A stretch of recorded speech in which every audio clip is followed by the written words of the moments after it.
When was the last time you wowed yourself, created something new? Leadership is practice, not position, and it requires creativity. Sometimes, as grown-ups with big responsibilities, we forget to tap into it. The Artisan Leader helps you do just that. Through coaching, consulting, and teaching, they meet you where you are in a judgment-free space to help you make your mark on the future of your company. Their consulting expertise is leadership development and workplace culture, and they provide team building, strategic planning, and leadership workshops to companies focused on caring well for their people. To learn more, visit theartisanleader.com.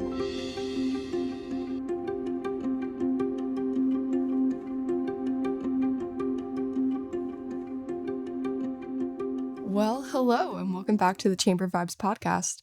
I'm your host, Foster Garrett, Director of Marketing and Events for the Bedford Area Chamber of Commerce. If this is your first time listening to the podcast, let me tell you what's going on. Every week, I interview a different chamber member to find out what they do and why they do it, right here at Watts Creative Studios in Bedford, Virginia. Before we get to the actual podcast, though, I want to tell you about some of the upcoming events and deals that the Chamber of Commerce has got going on right now. So today, October 18th, is actually Support Your Local Chamber of Commerce Day, and we have been celebrating all week by sharing chamber information and member fun facts on our social media, but we are also celebrating with a couple of deals, which I want to mention just very briefly. So registration for our Christmas market is discounted through this Friday, October 20th, and today there will be $50 off annual dues for anyone who joins our chamber by the end of the day.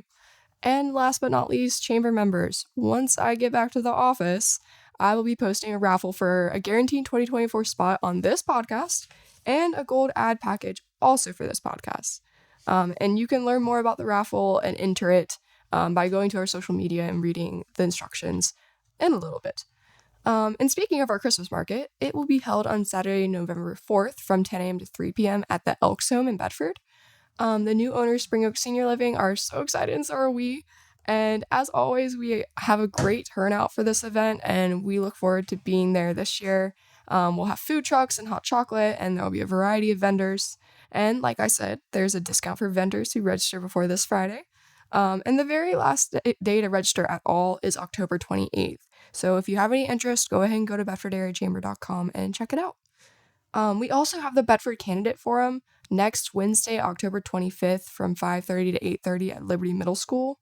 Doors open at 5 p.m. and questions for any of the candidates, of whom will be representing Town Council, the Board of Supervisors, the Virginia House of Delegates, and the Virginia Senate.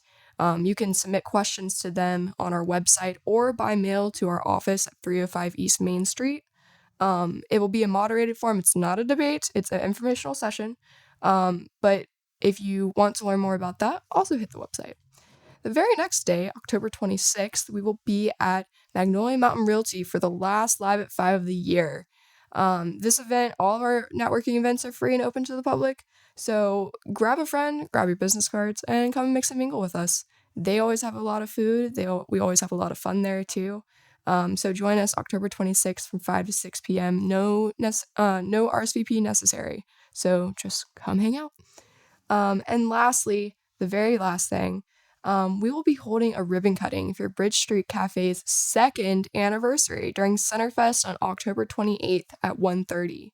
So make sure to stop in. I cannot believe that Bridge Street Cafe has been here for 2 years already.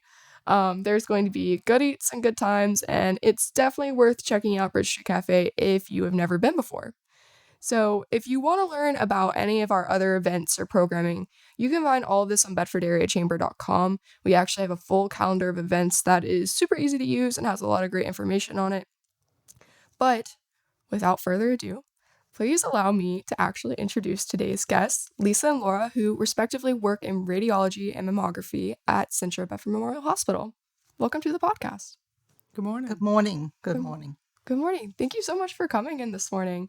Oh, I know. Thank you for having us. Of course. I wasn't sure if I would be able to get you guys on this year because my guest that was supposed to come this week actually called out with COVID. So you guys are lucky. It's your lucky day. Yeah. So before I kind of hit you with some questions, can you both just tell me a little bit about yourselves and about the hospital and what you do? Let me go first. Okay. My name is Lisa Jordan. I'm the assistant director at Bedford Memorial Hospital, under the radiology program. I've been there for about 15 years. I have experience. I'm a former CT tech. Former worked in mammography, doing the diagnostic and screening mammography. We have a great little group over there, and that's about it. Excellent. And how about you, Laura? Okay. My name is Laura Toms, and I have actually worked at Bedford Memorial Hospital since January of 1970. Oh, wow. I am actually retired Okay. from working, but I still fill in for the girl who took my place in mammography. And I've been in mammography I was telling Lisa, in 2024, it will be 20 years that I have been in mammography. That is awesome. So, yeah, time flies. Yeah, really. Yeah. Been at the hospital since 1970, and you've been there for 15 years? Yeah, actually, it's probably a little bit more. I don't have the exact It's a number, little bit but yeah. more. That's what I was sitting here thinking. She doesn't have the memory like Yeah, I do. yeah. I know the look you shot her when she said 15. You were like, really? Yeah, I've been working in the hospital environment since I was 15. Oh, wow. So I come up here from Centra, Lynchburg General, and, as a CT tech originally, and then moved into my position later on. So yeah, it's more than 15. Well, excellent. That is awesome. I think it's always so admirable when people talk about how long they've been in their fields, especially in healthcare, because you guys go through a lot. Yeah. So let me ask you some questions about mammography. So you both have worked in it. You've worked in it for 20 years and you're retired. So what is it about that you enjoy and why were you drawn to that field? Actually, I always tell people one of the other techs was working in mammography and she needed extra help. And I tell them, you can see my fingernail claws on the hallway as she was dragging me back to mammography. Oh no. Because I was like, no, no, no, I don't want to do it. I don't want to do it. I've heard all kinds of crazy things and no, no, no. But once I got back there, it's the women that you deal with and the actual connections that you make with your women. And even though I'm retired, when I worked this past Friday for Kim, and there were women who came back and they were like, oh, you're supposed to have been retired. I said, yeah, but I come back and work and whatever. But we're always glad to see one another. It's just, it really and truly it is the most fulfilling job I have ever done. That's amazing. So yeah, you have to have a passion for it, and that's my passion. Yeah. Yeah, you're in an environment to where you're helping women, and it's very rewarding when you can find small cancers with early detection of mammography, and it actually saves lives. So, although you do bring the women in and you do have to compress their breast, and it's not the most comfortable exam in the world, but it's, that's the key. It's early detection and it can save lives. So, working in diagnostic, I enjoyed diagnostic more than I did screening, but that's when you go in and you're actually magnifying the small nodules to be a little bit larger. The women are a little nervous when they come in, because typically what happens is that they do the screening mammography and then the images are read and they're called back. Well, when they're called, air doctors, would you agree with T, are really good about seeing just very small, areas, and it may or may not be anything. But as a woman, when you get called back, they get super nervous. Yeah, it's nerve wracking. Yeah. And that's the one thing that it's good when a woman comes back they come back, for us, they come back to the same department. They come back to the same people who actually did their screening. So they've already got that connection, and it makes a big difference in their nervousness and everything, because you've already connected with them. And, and it, and I've had them tell me, I'm so glad I got to come back here, or if I explain to them, new patients, when they come in, and I tell them how the procedure is going to be when they come in for screening. And I go, okay, this is your first mammogram. Now, we don't have anything to compare with. If the doctor sees something that they would like a closer look at, you would get called back. But don't panic.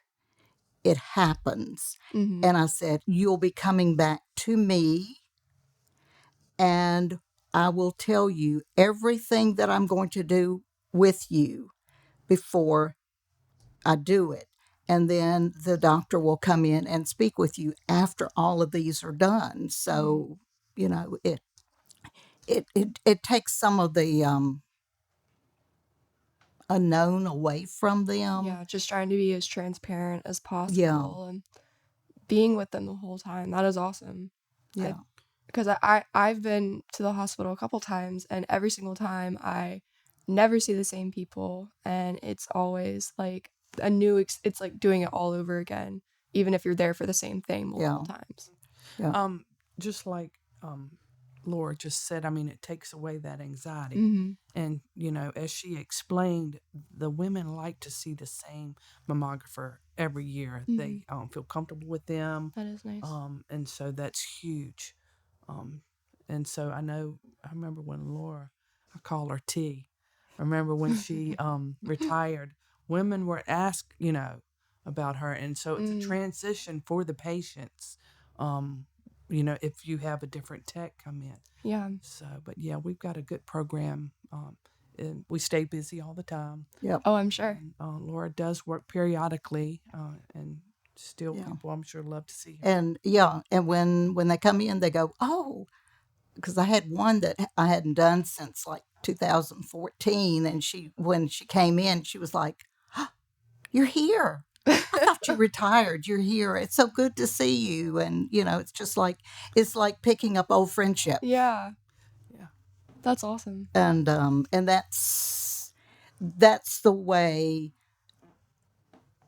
because we're small. I think that's our department is able to actually connect with their patients instead of each time a person comes in, when it's a larger facility, each time a person comes in, they get someone different. And it does, and people do come from different places, and they go, I'm coming here all the time because I like this. Good. I like That's this awesome. environment. We do get patients from as far as Roanoke, out of town. Lynchburg patients come to us, and they come just like she said, and they end up kind of staying. I just wanted to explain, how our program works. It's please do.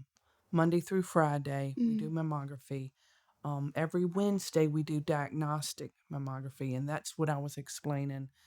We do screenings the other days, and on Wednesdays is when we bring the women back in, and they get a diagnostic mammogram looking at the area that the radiologist has picked up that's possibly abnormal. During that process, we have 2 breast ultrasound techs on site, and typically most of those patients get an ultrasound during that time.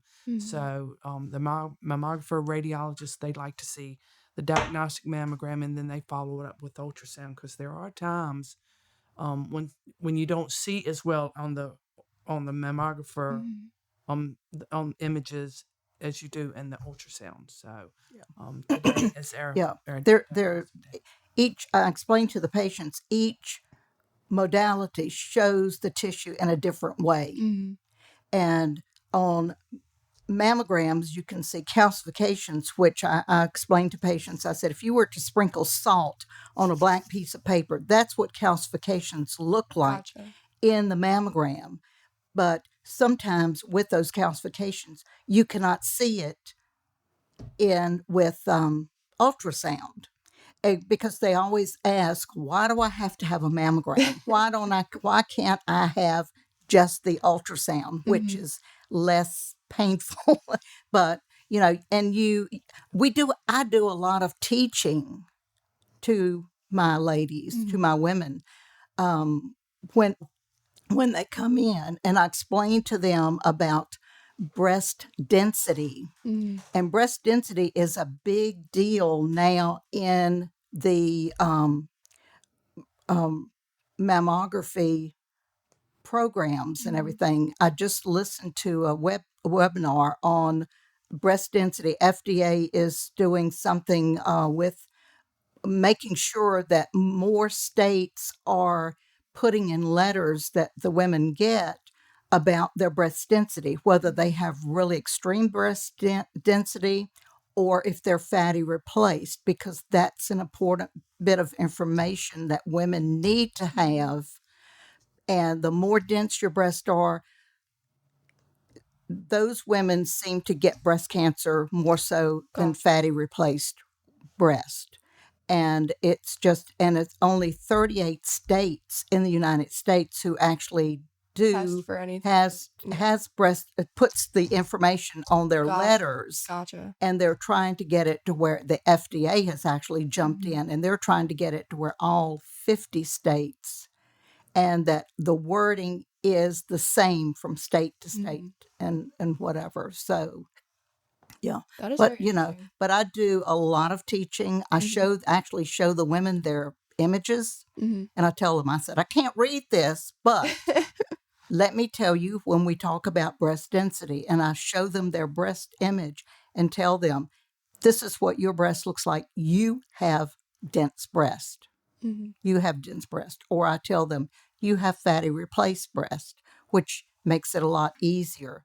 Plus, we do the 3-dimensional mammograms, which makes it a lot easier for the radiologist to read, especially the denser tissue, breast tissue.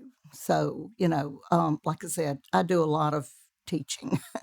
I feel like that's super necessary with anything that comes to your body, especially just to be informed and aware of yourself and just the potentials of anything that could happen. Because I mean, this is essentially a crash course in mammography for myself because I'm 23 years old. I haven't had a mammogram. I don't know much about it. But and I'd love if you guys want to treat this like a crash course, please do, because I would actually really enjoy it.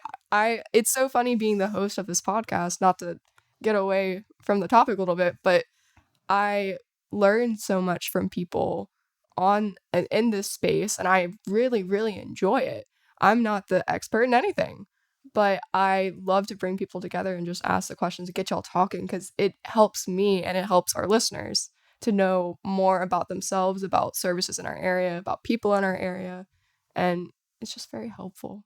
So Laura did mention the FDA.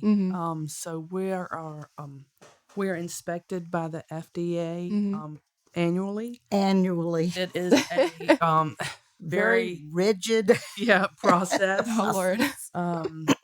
We have passed with flying colors every year. Nice. They go over, they look at our images, they go look over our documentation. It's about an hour inspection. We're also a member of the American College of Radiology. We are registered through them as well, so that we are very compliant. As far as T also mentioned that the mammography unit that we have is a 3D. And what that means is that unit it actually does small, thin slices through the breast, which is awesome. We get that last year. Was it? It's been almost 3 years. Yeah, I think it was 2019 or Yeah, something. so I mean, much like a CAT scan, when they put the patient on the table, they do little slices and they pull them out and you look at them. That's the 3D mammography, which is huge, and it's the most advanced piece of equipment that we have. Excellent. Yeah, That so is it's awesome. great. I know. I was wondering. I was like, should I ask about 3D? But what if I seem silly? But I'm glad that you explained it. That is really cool. So can we talk a little bit about early detection and about why you should get a mammogram? Switching it up a little bit. You talked about it a little bit earlier, but I feel like it's important for people to You know. wanna? Um, I mean, it's important. The most important thing about early detection is that it can save your life. Mm-hmm. And so, lots of times, you'll have, like she spoke about calcifications. Mm-hmm. You cannot feel that in your breast. Gotcha. So if you wait until the tumor has gotten large enough for you to feel or palpate, then you're more at towards an end stage. Mm. Um, that's Yeah. the main issue is that you can have breast cancer and not even know Not it. even know. And the mammogram is the or an ultrasound is the only thing that's going to detect that abnormality in your breast. Gotcha. Yeah. Yeah. And usually most paperwork says, or most things say, that mammography can detect something 3 years before you can actually feel it. Mm-hmm. And once you begin to do your mammograms, the suggested age is you start at age 40. Gotcha. And from there, you do a mammogram every year. Every year. Every year. And things can change from one year to the other. Mm-hmm. So, and I tell women that, they ask me, they said, oh, well, I don't have to come back next year. And I just look at them and I go, yes, you do. I said, because, and from my own personal, I'm not telling names or anything like that. I have had women who they're clear one year, and the next year I actually had one woman come in and she was like, almost didn't come this year. Mm-hmm. And when I saw her images, I was like, oh, I am so glad you did come this year, because she had a breast cancer. Oh. And if she had waited till the next year, and if you forget, if you don't come every year, and we send out a reminder letter that it's been a year since you've done this, make an appointment. If they don't make that appointment for that year, they don't get a reminder letter because it's all computer generated. Yeah. And they don't get that reminder. So it's so easy to forget. Yeah. And you let a year to 2 years, 5 years. I've had people who've been 7 years and they go, oh my gosh, has it been that long? Oh, no. And I'm like, yeah, but it's okay. You're here now. Yeah. So, yeah. So it's every year. I have a friend that had skipped 1 year and went back and had bilateral breast cancer. Oh no. And she had both of her breasts removed. So I mean, you just never know. I mean, Yeah. just like she said, having it annually is important, and it's kind of easy to forget. Yeah. And I tell them, I said, now, this is from last year to this year. When I do your mammogram today, from last year to this year, you did not develop, you have not developed breast cancer. But I said, so today starts another year. So when we do your mammogram next year, from today to the next year, you would not have developed breast cancer. It's like a year to year thing. And like I said, if you forget, if you let it slide, and when COVID hit, I got really anxious because I said, oh, we're going to have some women that are going to fall through the cracks. Yeah. Because they're not It's going to like get the last thing on their yeah, mind. They're not going to get their mammograms. They're not going to get their reminder letter. And, I prayed. I just prayed for them because I said, some in this group are going to develop breast cancer, and hopefully they will not wait too long or forget. So, but yeah, early detection is the key. Is the key. And actually, I have in the past 2 years, I've had two friends who, thank goodness, they both had been doing their mammograms every year, and they both ended up with breast cancer. But it was, found early. Yeah.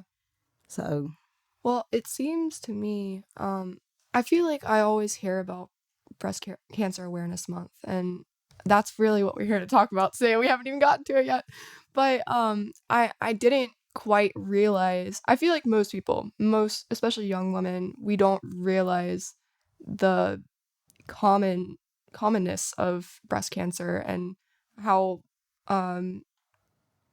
it's a high rate that everybody can get.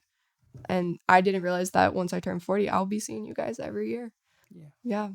But I mean, it's good to hear about it. Do you know, what are the statistics? Is it 1 in 8 women? 1 in 8 women. 1 in 8 women. 1 in 8 women. Wow. And there are different risk factors. Like I said, dense breast, women who have not had a child before age 35, women who have who actually began their menstruation periods before the age of 12, and women who actually stopped their periods after the age of 55. Women who have been on hormone replacement, women who have taken for years birth control pills.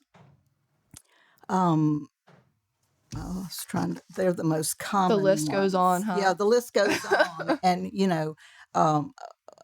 a weight gain after menopause. Yes. That put me there. Yeah. I know. I'm like hearing like all the ones I'm checking. I'm like, okay, okay. Yeah. But, and it's young women can get breast cancer too. And I always, although the American Cancer Society and doctors and whatever tell women do not do self-exam, but I always tell my women, you do self-exam. You learn how your breast feels, and you will know if there is something different. And, and like I said, even young women can get breast cancer. And typically, just as Laura said, young women have the dense breast. A lot. They don't have the fatty replacement. Okay, we have to talk about the dense breast. Now, like, what does that mean? Now, I'm gonna take that back, because I tell my women, I said, dense breast tissue is what is inside the breast. I said you can have, young women usually have more firmer breast than us old menopausal women. But I said, but you can have a real full, firm breast, but you are completely fatty replaced. Women who have, even then, women who have fuller breast and whatever could be completely dense breast. So I said, you do not know what you have as far as what kind of tissue is inside your breast until you have that mammogram. Gotcha. And you see that tissue in there. And I have actually found women who have smaller breasts are the ones who have the more dense breast tissue.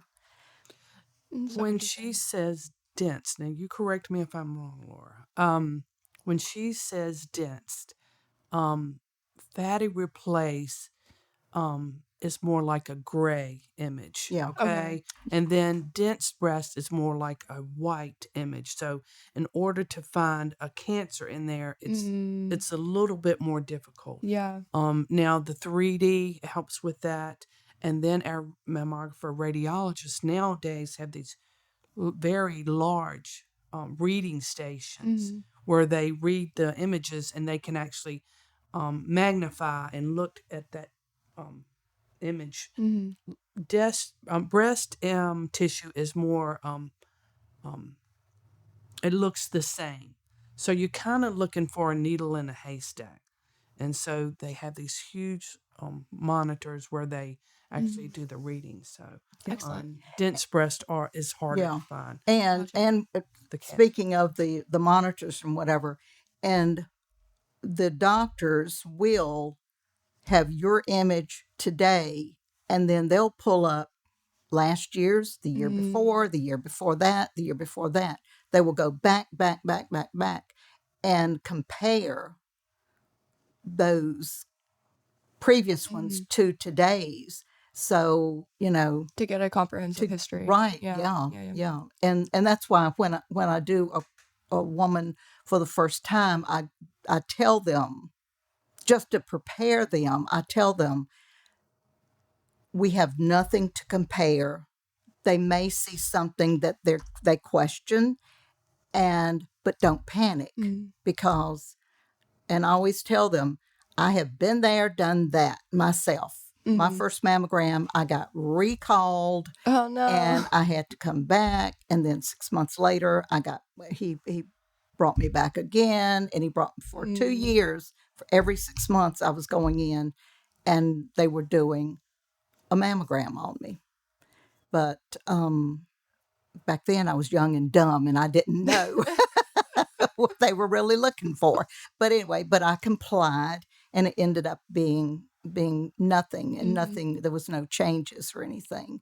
But that's why I tell them, do not panic if you get called back, because you you want them, if they see something, you want them to check into it further. Yeah. And and I got called back another time, and the doctor kept saying, "Oh, I'm so sorry. I'm making you do this and whatever." And I told them, I said, "Look, if I did not want you to call me back, I would not be doing my mammograms every year." I said, True. This is why I do them." So, yeah. Yes, ma'am. Well, let's deviate a little bit. So there's some cool things that you guys have going on, such as the Pearl of Hope program with Arthur's. And I was wondering if you could talk a little bit about that. I actually went to high school with Thomas Messier, and so I've seen him work on some of the pearls and that women have brought to him from the hospital. So I know a little bit about it, but I think it's a great program, and love to hear about it. All right. I will tell you about that. Yes, please. Because I know the exact date. We started at Bedford Memorial in January of 2009. Carillion was doing the Pearls of Hope, and we found out about it, and at that time we were in partnership with Carillion and Centra. So we were like, oh, we want to do that too. So we started giving our pearls out in January of 2009, and we would tell the women that what the pearls were called, Pearls of Hope. I told them what it stood for, the hope that one day breast cancer is going to be eliminated. And then I would go on and tell them, now with these pearls, you can actually make a piece of jewelry and one day hand it down to some young lady that you're close to, and hopefully you will tell her what they're called, what they stand for, but most importantly, how you got the pearls by doing your mammogram every year, that you were taking care of yourself, and that you gave them the positive message about mammography, doing mammograms. So after about 2 years, Carillion stopped, but we continued. We were like, Awesome. we want to continue doing it. And our ladies, even now, after this many years, when I give the pearls out, they go, "Oh, I was looking forward to this." So yeah, so we're gonna, Awesome. yeah, Good to know. Yep. Love it. yeah, I love our Pearls of Hope. Yeah. I love our Pearls of Hope. All right. Let's talk about Paint the Town Pink. October 20th. It's this Friday. Yeah. It's crazy. It's coming up. Yep. It came up very quickly, huh? Yeah. Do you want to? So we've been doing Paint the Town Pink for a while. This year we partnered more with the town of Bedford. We've asked all the storefronts to paint to decorate their windows. I've seen it. Yeah. I think it's at 12 o'clock on Yep. Friday. Gotcha. We're gonna go to the Clock. the clock, wear pink, and we're gonna take a big picture, just promoting breast cancer awareness. They also hung pink ribbons on the poles. Yes. What else were you doing? At the hospital, everybody would wear pink. We did have a T-shirt sales. We do that every year to raise money for our Just For Me fund. That fund is to actually it's under MAM. Under now. ma'am now. It was Just For Me, so it's under the MAM. But we sell T-shirts annually. We've been doing that for years. We made $3,000 this year. Oh, wow. That money will go into the MAM. Central Health Foundation operates that for women that can't afford a mammogram. Gotcha. And so that is huge that we do that. Yeah. And on throughout the year, each month we do free mammogram. We set aside a day for free very nice. mammograms Yeah. that the women can call and make their appointment. And our next free mammogram day in Bedford is November the 21st. It's on a Tuesday. November Excellent. the 21st will be our free mammogram day. And so we not only cover the cost of the screening mammograms, we cover the cost of the diagnostic as well. Very nice. At one point, we were only covering screening mammogram costs, and if the patient had a finding, it was like, oh, you're out on your own. Yeah. But so now we do cover both, and so we do have the support of the Central Foundation. Very nice. Well, excellent. That's awesome. Is there anything else that you guys would like to add today? I was trying to think what else we had going on Friday. But typically, the whole hospital will actually join in on wearing the pink shirts. Awesome. We do have the front of our hospital is lit up with a big pink light. Oh, very cool. Have y'all seen that? So I think that's about it, but the people that work, the other employees are very supportive of the Paint the Town Pink, and they love the T-shirts. They love wearing them. But yeah, so. I definitely have some Paint the Town Pink shirts from the past. I'm from Bedford, so. Do you really? Yeah, I do. We used to all wear them when I was in high school. Yeah. We have some. Oh yeah, we used to really go and hot sell pink them ones. at the football game. Yes, that is exactly where I got mine. Yep. I spent a lot of Friday nights at the football game. Oh, yes. So, I mean, we've actually, during that time, had some women that we would talk them into coming that was like, no, I don't want to have a mammogram. Yeah. We would bring Well, them in yeah, because under that program. Right. And do we still do at Centerfest? Do the scheduling, have a booth and do the scheduling? At one time, we did have, we actually scheduled the patients on site during Centerfest. Gotcha. We have presence there every year just for educating, but, it was too complicated. Yeah. But we do give out information and educate. Well, good. Yeah. Well, And that brings me to when a woman turns 40, she doesn't have to wait for her doctor to say, oh, it's time for you to have a mammogram, because a lot of times doctors now forget. And a woman can call in and actually make an appointment. This is a self-referral. They can actually make an appointment for a screening mammogram. And the only thing that we make sure is that we have a doctor that we can send the report to. Now, if for some reason the woman finds and we always ask them when they come in, are you having any problems with your breast that you're aware of?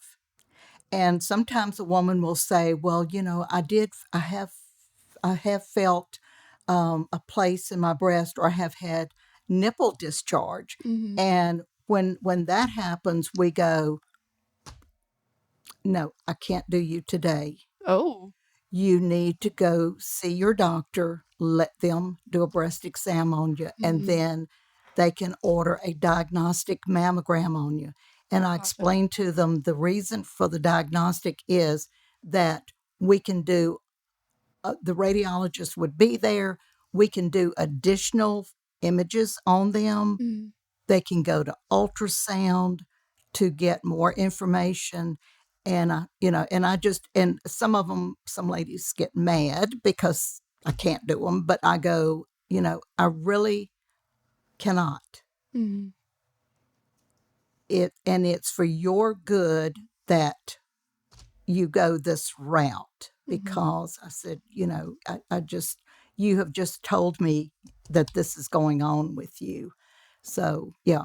But anyway, but if you're having no problems that you're aware of, you can call in, and the number for Bedford is 540-587-7806. And you can schedule your mammogram. But like I said, you have to have a family doctor that this report can go to, because if they do see something on that mammogram, they have to have a doctor that they can fall back on for further treatment and everything. So, yeah. Well, that makes sense to me. Yeah. All right. Well, thank you so much for joining us today. And do you have anything else that you'd like to plug? You got the phone number in there, which I always ask our guests for, because it's always so good just to say it. Is there anything else you'd like to add? No, I mean, I appreciate you doing this. I mean, Yeah, no problem. I think it's a good education tool, get the information out there, bringing more knowledge to, what we do and how we do it. So, yeah, it's great. Thanks for having us. Thank you. Yeah, And thanks for everything you guys do. Yeah. Thank you for having us. Of course. And hopefully I will see you this Friday. I will walk down the street to the clock, and we will be wearing pink. We've already planned it out, so we're very excited. Yeah. Well, thank you again for joining me. And if anybody wants to learn more about the chamber, you can call us at 540-586-9401, or you can go to our website, bedfordareachamber.com. You can find information about our mission, our events, and the perks of being a member. And also on our website is a full business directory of our membership, which is so helpful for finding all sorts of great things in the region. But that's all for today. So thank you so much for listening, and keep an ear out for the next Chamber Vibes podcast.